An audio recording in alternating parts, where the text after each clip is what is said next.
Halo semuanya, selamat datang di channel yang tidak layak untuk dihina ini. Sebelum kita mulai, atur posisi santainya, seruput kopinya, dan mari kita berkhayal. Kenapa kamu masuk? Bukankah aku sudah mengatakan untuk menunggu aku di luar? Ucap Chu Feng dengan agak tidak senang, itu ketika dia melihat Jiang Wuxiang dan yang lainnya berjalan ke arahnya. Dia tidak dapat menentukan apakah ada bahaya yang tersembunyi atau tidak, itulah sebabnya dia masuk terlebih dahulu untuk sedikit mengeksplorasinya. Chu Feng takut akan ada bahaya, dan bahaya itu akan melukai Jiang Wuxiang dan yang lainnya. Chu Feng, kamu jangan marah. Kami masuk karena kami khawatir, kalau sedang berada dalam bahaya saat berada di dalam. Kami juga tidak ingin kamu melakukan hal paling berbahaya setiap saat.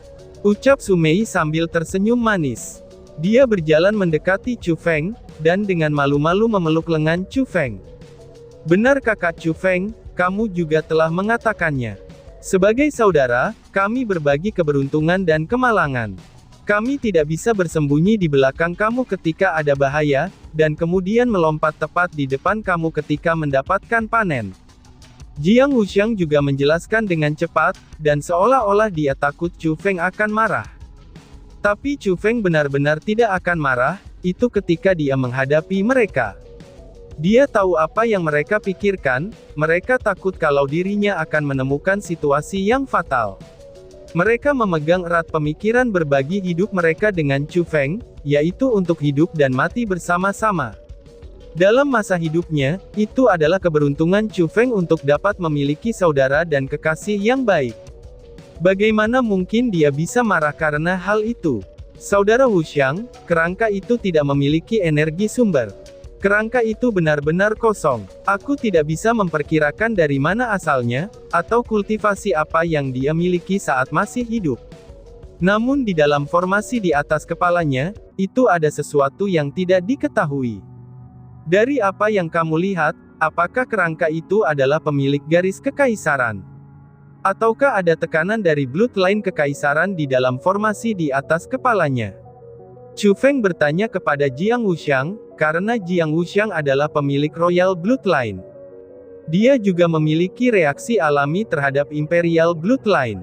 Untuk lebih tepatnya, itu adalah bloodline kekaisaran yang terus-menerus menindasnya, dan itu seperti raja yang menindas rakyatnya. Itu dia. Dia jelas-jelas adalah pemilik bloodline kekaisaran. Di dalam formasi itu, tidak ada keraguan bahwa itu adalah bloodline imperial. Aku sangat yakin, jawab Jiang Wuxiang. Bahkan wajah Jiang Wuxiang saat ini menjadi sangat kompleks. Di satu sisi, ada kegembiraan dan emosi yang tak tertahankan. Sedangkan di sisi lain, ada ketakutan dan teror yang tidak terkendali. Semua itu berasal dari imperial bloodline itu. Karena baginya, itu adalah sesuatu yang dia impikan untuk didapatkan. Namun baginya juga, itu adalah tahta tertinggi dan tidak dapat dinodai. Untuk imperial bloodline sendiri, jika dia tidak berhasil, maka dia akan mati. Entah bisa melangkah ke langit dengan satu langkah atau tidak, ataukah dia akan mengucapkan kata-kata terakhirnya sekarang juga. Bahkan dengan kematian sebagai harga kegagalannya, dia sangat rela untuk mencobanya. Seperti yang aku pikirkan, kamu bertujuan untuk garis keturunan kekaisaran ini. Ucap Lan Si yang mengetahui tujuan mereka, itu setelah dia mendengarkan kata-kata dari mereka. Tak lama setelah itu, dia mengingatkan dengan sungguh-sungguh. Chu Feng, aku harus memperingatkan kamu. Garis darah kekaisaran bukanlah produk wilayah dari Laut Timur. Dari apa yang aku dengar, itu hanya muncul di Tanah Suci Martialism. Sama halnya dengan kekuatan Tanah Suci Martialism, bloodline kekaisaran itu sangatlah kuat.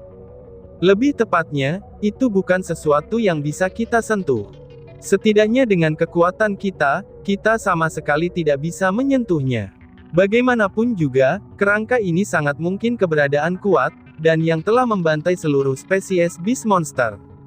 Bahkan jika dia sudah mati selama beberapa ribu tahun, unta yang dilanda kelaparan masih jauh lebih besar daripada seekor kuda. Apalagi bagi seorang ahli kultivasi, yang memiliki garis keturunan kekaisaran, ucap Lan Si. Senior Lansi, terima kasih atas pertimbangan kamu. Tetapi aku berpikir bahwa menyentuhnya atau tidak, itu bukanlah sesuatu yang bisa kita pilih sekarang. Kata Chu Feng dengan senyum tipis. Pada awalnya, Lansi masih sangat bingung dengan kata-kata Chu Feng. Tetapi ketika formasi yang diletakkan oleh spiritualis dunia jubah kerajaan mulai naik dan turun tanpa henti, bahkan sambil memancarkan cahaya yang menyilaukan, kulit Lansi akhirnya berubah. Semuanya keluar sekarang juga, kata Chu Feng. Tapi sepertinya, itu sudahlah terlambat. Setelah kata-kata yang dieluarkan dari mulut Chu Feng keluar, formasi itu telah sepenuhnya diaktifkan. Asap tebal memancar keluar dari formasi itu. Asap tebal itu tampak cukup aneh. Itu tampak mirip dengan barisan gunung tanpa batas, yang memaksakan jalan ke arah mereka. Asap itu juga mirip dengan meteor yang begitu besar hingga tak terlukiskan saat jatuh dari langit, dan akan membuat segalanya menjadi hancur. Namun sepertinya, gelombang besar yang menyentuh langit hingga menutupi langit dan bumi, itu seperti ingin menelan segalanya. Sedangkan lolongan-lolongan itu seperti binatang buas dari era kuno yang belum pernah ada sebelumnya, dan semua akan merobeknya menjadi potongan-potongan. Tekanan itu mewakili semua hal kuat yang mungkin terjadi, dan memang benar itu sangatlah kuat. Setelah kekuatan besar seperti itu terjadi, di mana Jiang Wuxiang dan yang lainnya menemukan kesempatan untuk melarikan diri. Mereka semua sudah terikat oleh sebuah tekanan. Mereka berdiri di tempat dengan gemetaran, dan kemampuan mereka untuk bergerak telah dilucuti. Ini khususnya terjadi pada Jiang Wuxiang. Pada saat itu, dahinya basah oleh keringat, dan wajahnya tampak pucat. Tanda atau simbol royal sudah muncul di dahinya, tetapi dibandingkan dengan yang biasanya, simbol yang melambangkan garis darah kerajaan itu mulai redup. Di mana lagi orang akan menemukan kemuliaan yang seperti dulu? Itu seperti raja yang menjulang menjadi rakyat jelata yang sangat rendah. Dengan segera, Jiang Wuxiang berlutut ke tanah dengan teriakan, dan bersujud pada kepulan asap emas yang sedang menuju ke arahnya. Saat dia berlutut, dia bahkan berkata, "Pemilik Royal Bloodline, Jiang Wuxiang, telah bertindak kurang ajar. Aku sangat lancang telah menyinggung kekuatan Imperial Bloodline. Aku pantas mendapatkan 1000 kematian, dan aku juga layak menerima 1000 kematian," ucap Jiang Wuxiang. Wush! Segera setelah itu, Lansi juga berlutut di tanah, dan juga mengatakan kata-kata yang sama dengan Jiang Wuxiang. Pemilik Royal Bloodline, Lansi, juga telah kurang ajar. Aku telah lancang untuk menyinggung kekuatan Imperial Bloodline. Aku pantas mendapatkan 1000 kematian, dan aku juga layak menerima 1000 kematian, ucap Lansi. Chu Feng dengan erat mengerutkan alisnya ketika dia melihat itu, dan segera berpikir. Jadi Lansi juga memiliki garis keturunan kerajaan. Tidak heran dia agak mengetahui dalam hal-hal bloodline kekaisaran, pikir Chu Feng. Dalam situasi seperti itu, Chu Feng juga menemukan bahwa Imperial Bloodline memiliki pengaruh besar terhadap mereka yang memiliki Royal Bloodline. Bahkan kekuatannya dapat mengendalikan mereka jauh di dalam jiwa mereka. Tetapi pada saat yang sama ia juga ingin tahu, apakah kekuatan di dalam tubuhnya adalah kekuatan garis keturunan atau bukan. Pada saat itu juga, semua orang dalam keadaan gemetaran karena penindasan kepulan asap. Tetapi bahkan ketika mereka kehilangan kendali atas emosi mereka, Chu Feng tetap setenang dia sejak awal. Tidak hanya guntur ilahi di tubuh ini yang tidak bergerak tapi masih dalam keadaan tidak aktif, dan bahkan guntur ilahi di darahnya tidak terpengaruh sama sekali. Itu berarti, tubuhnya tidak terpengaruh oleh Imperial Bloodline. Lebih tepatnya, guntur ilahi di tubuhnya tidak terpengaruh oleh Imperial Bloodline. Tap tap tap. Setelah menyadari hal itu, Chu Feng dengan cepat mengambil beberapa langkah ke depan, dan berjalan ke arah Jiang Wuxiang dan yang lainnya. Terlebih lagi dengan pikirannya, dia menyebarkan tekanannya sendiri dan menutupi yang lainnya. Memang benar itu adalah tekanan, dan bukan formasi spiritual. Dia melakukan itu karena dia merasa dalam situasi seperti ini, tekanan uniknya ini mungkin saja bisa membantu mereka. "Ini, apa yang terjadi padaku?" ucap Lin Si. Seperti yang diharapkan, ketika tekanan Chu Feng menyelimuti kerumunan, tubuh Jiang Wuxiang dan Lan Xi mulai bergetar. Mereka segera mendapatkan kembali kejelasan dalam kesadaran mereka, dan mereka menyatakan kebingungan atas tindakan mereka yang berlutut di tanah. Chu Feng. Tetapi pada saat itu, Su Rou dan Su Mei berteriak secara bersamaan. Teriakannya bahkan menarik perhatian Jiang Wuxiang dan Lan Xi. Mereka dengan cepat melacak tatapan Su Rou dan Su Mei, dan kemudian mengangkat kepala. Baru pada saat itulah mereka menemukan bahwa, kepulan asap yang sangat mengerikan telah mengalir ke arah mereka. Royal Bloodline yang bergetar di dalam tubuhnya sudah dengan jelas memberitahu Jiang Wuxiang bahwa, kepulan asap emas yang mengerikan itu adalah Bloodline Imperial, yang dengan susah payah dicari dan diimpikan olehnya. Namun pada saat itu, efek Imperial Bloodline terhadap mereka telah diabaikan. Alasan untuk itu adalah, karena ada seseorang berdiri di depan mereka. Itu adalah orang yang memblokir semua efek garis keturunan, dan orang itu tidak lain adalah Chu Feng. Big Brother Chu Feng, seru Jiang Wuxiang. Tiba-tiba saja ekspresi Jiang Wuxiang sangat berubah, itu terlihat saat dia berteriak dengan histeris.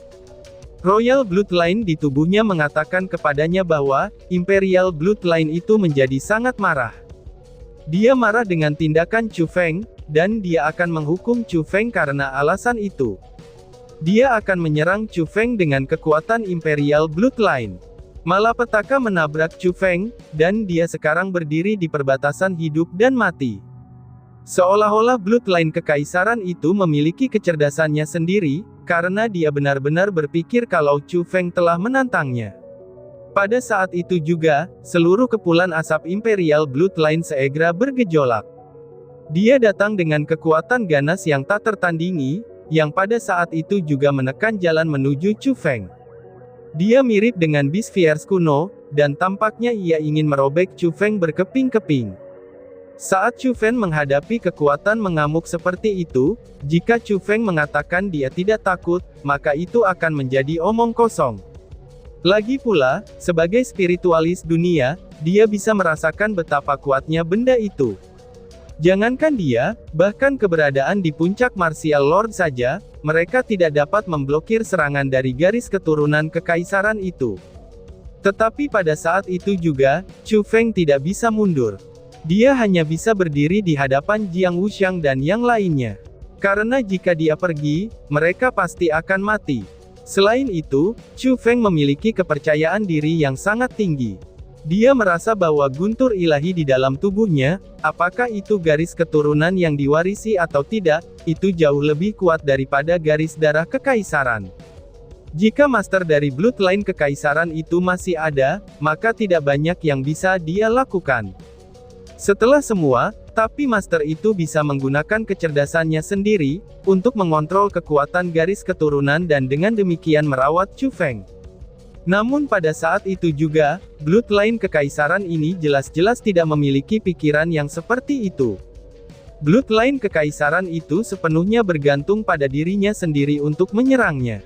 Oleh karena itulah, Chu Feng merasa bahwa guntur ilahi di tubuhnya, itu kemungkinan akan dapat menekan garis darah kekaisaran ini. Mengaum. Memang benar di saat Imperial Bloodline akan menabraknya, 9 binatang guntur yang besar di tubuh Chu Feng tiba-tiba saja terbangun. Pada saat itu juga, aura dari luar dunia ini melonjak keluar dari tubuh Chu Feng. Ketika itu terjadi, raungan yang memekakkan telinga meledak di dalamnya. Bang! Setelah suara gemuruh bergema sepenuhnya, Imperial Bloodline yang akan menabraknya tersebar ke segala arah. Bahkan ketika itu terjadi, kepulan asap itu mengeluarkan suara malu-malu, dan seolah-olah kepulan asap itu ketakutan. Kenapa ini? Seru mereka. Jiang Wuxiang dan yang lainnya tidak bisa mendengar suara gemuruh di dalam tubuh Chu Feng, dan mereka juga tidak bisa merasakan aura yang sangat kuat dari dalam tubuh Chu Feng. Tapi bagaimanapun juga mereka bisa melihat bahwa bloodline imperial yang mengerikan itu tampak ketakutan. Dia takut oleh siapa? Itu sudah jelas dia takut oleh Chu Feng. Akibatnya, mereka yang awalnya ketakutan, itu tidak bisa membantu melebarkan mulut mereka, dan tidak mempercayai pemandangan di depan mata mereka. Tapi ketika semua orang menatap dengan bingung, dan mencoba mencari tahu apa yang sebenarnya terjadi, Imperial Bloodline yang tak terbatas itu mulai berkumpul, dan kemudian terkondensasi menjadi sosok. Sosok itu adalah pria Parubaya. Rambutnya yang panjang tergerai di pundaknya, dan berkibar-kibar meskipun tidak ada angin. Dia mengenakan satu set baju besi, dan memiliki sikap yang sangat luar biasa. Sedangkan penampilan baju besi itu sendiri, itu sama persis dengan yang dikenakan tulang-tulang di atas tahta. Apalagi pada saat itu, baju Zira itu bersinar dengan cahaya keemasan. Tanpa ragu lagi, itu adalah gambar yang dibuat oleh Imperial Bloodline. Tetapi sesuatu yang tidak dapat disangkal adalah, ternyata gambar tersebut memiliki kecerdasan. Sosok tersebut berdiri di udara pada saat itu, dan menatap tajam pada Chu Feng dengan mata seperti elang. Matanya dipenuhi oleh keheranan, tetapi jika seseorang menatap dengan detail yang lebih besar, maka mereka akan menemukan sedikit rasa takut yang tersembunyi di bawah matanya yang keheranan itu. Itu adalah sedikit ketakutan yang sangat kental. "Siapa namamu?" Tiba-tiba saja pria Parubaya itu berbicara. "Junior, ini adalah Chu Feng. Senior, jika boleh aku bertanya, apakah kamu penguasa tempat ini?" Chu Feng pertama-tama dengan sopan menggenggam tangannya, lalu bertanya. Nama keluarga kamu adalah Chu," balas pria tua itu. Pria tua itu dengan ringan merajut alisnya, itu setelah dia mendengar kata-kata Chu Feng. Setelah itu, dia merenung dalam-dalam. "Senior, apakah kamu tahu orang-orang dari keluarga Chu aku?" Chu Feng bertanya dengan cepat, ini ketika ia melihat reaksi seperti itu. Dia menanyakan pertanyaan itu, karena orang itu memang memiliki garis keturunan kekaisaran. Jadi, dia sangat mungkin berasal dari tanah suci martialism, dan mungkin juga dia tahu latar belakangnya. Namun setelahnya, dia agak mengecewakan Chu Feng. Pria tua itu menggelengkan kepalanya setelah mendengar pertanyaannya, dan kemudian bertanya. "Apakah kamu yang telah membuka formasi yang telah aku letakkan ini?" tanya pria tua itu. "Senior, formasi yang kamu letakkan memang dibuka oleh aku," kata Chu Feng dengan jujur. "Impresif. Tapi sayangnya, bloodline kekaisaran yang aku tinggalkan dan menaruh seluruh hatiku saat hidup, itu benar-benar tidak berguna untukmu. Jadi aku berpikir, bahwa kamu ingin memberikan garis kekaisaran aku kepada dua orang itu ya?" tanya pria Parubaya itu, sambil mengalihkan pandangannya ke arah Jiang Wuxiang dan Lan Xi. Ini sudah jelas, dia tahu siapa mereka. Ini, Chu Feng agak ragu-ragu, dan dia juga tidak tahu bagaimana menjawabnya. Dia tahu bahwa manusia ini kemungkinan besarnya adalah, orang yang telah membunuh semua makhluk mengerikan itu. Dan dia juga sudahlah meninggal. Gambar yang ditinggalkannya sekarang, itu tidak lebih dari sepenggal jiwanya saja. Karena bagi Chu Feng, itu sama sekali tidak mengancamnya. Dan karena fragmen jiwa itu muncul di hadapannya saat ini, jiwa itu juga akan sepenuhnya menghilang setelah beberapa saat. Itu berarti bahkan jika Chu Feng dan yang lainnya tidak melakukan apa-apa, karena pria itu sudah mati, kesadaran yang ditinggalkannya akan segera menghilang juga. Dan satu-satunya yang tersisa, itu akan menjadi bloodline kekaisarannya. Karena bloodline kekaisaran ini ditinggalkan olehnya, sehingga orang lain bisa mendapatkannya. Tetapi saat ini, jiwa pria tuanya itu masih ada di sana. Itu tidak terlalu bagus, jika mereka mengatakan kalau mereka datang hanya untuk garis keturunannya. Tidak perlu malu tentang apapun. Alasan mengapa aku berusaha begitu keras untuk meninggalkan kekuatan garis keturunan aku di belakang adalah, karena aku memang bermaksud mencari seseorang yang ditakdirkan di wilayah Laut Timur ini, ucap pria tua itu. Pria tua itu tampaknya telah melihat melalui pikiran Chu Feng, itu bisa dilihat saat dia tiba-tiba tersenyum ringan. "Lalu senior, bisakah kamu memberikan bloodline kekaisaranmu kepada temanku? Karena baginya, garis keturunanmu benar-benar terlalu penting," ucap Chu Feng yang memintanya dengan cepat. "Sejujurnya, ketika aku meninggalkan garis keturunanku, itu karena aku tidak ingin warisan ini terputus. Aku berharap satu orang dapat menerima kekuatan aku dan meneruskannya, sehingga kultivasi bertahun-tahun aku tidak akan sia-sia. Tapi setelah berpikir lama sekali, jika aku memberikan garis keturunanku kepada orang tertentu, maka itu akan terlalu mudah bagi orang itu. Jadi itulah sebabnya, aku meletakkan formasi ini. Sebenarnya itu hanya untuk menemukan orang yang memenuhi syarat untuk menerima Imperial Bloodline ini. Tidak peduli berapa lama aku menunggunya, tapi itu bukanlah sebuah masalah, karena yang penting orang itu cukup berkualitas. Tapi sayangnya, orang yang ditakdirkan untukku dengan susah payah, orang itu memiliki sesuatu yang bahkan lebih kuat daripada kekaisaran darahku. Garis keturunan kekaisaran aku tidak akan membantu kamu, dan benda yang ada di tubuh kamu itu, bahkan dia tidak akan membiarkan garis keturunan aku masuk. Namun karena mereka berdua menginginkan Imperial Bloodline aku, tetapi sangat disayangkan, mereka berdua sama sekali tidak cukup berkualitas, jawab pria tua itu. Sedikit senyum pahit muncul di wajah pria itu ketika dia berbicara, lalu dia berkata sambil mendesah. Aku dengan cermat meletakkan formasi ini, dan pahit menunggu selama ribuan tahun. Akhirnya datang juga orang yang mampu menerobos formasi aku. Tapi itu tidak masalah, karena baginya, bloodline kekaisaran aku tidak cocok untuk tubuhnya. Betapa menyedihkannya ini. Ini benar-benar sangat disayangkan. Terserahlah. Karena kamu adalah orang yang menerobos formasi ini, dan karena kamu tega membuat orang lain bahagia, aku juga tidak keberatan untuk membantu kamu.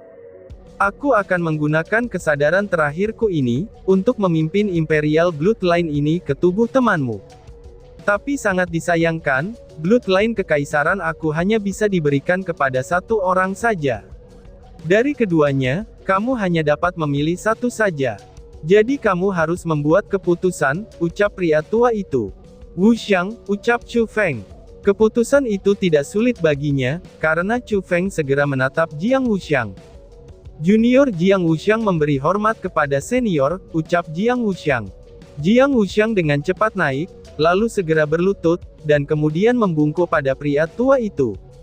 Jiang Wuxiang ya, dalam kasus itu, kami memiliki hubungan yang cukup menarik, ucap pria tua itu. Setelah mendengar nama Jiang Wuxiang, keluhan di wajah pria itu berkurang cukup banyak.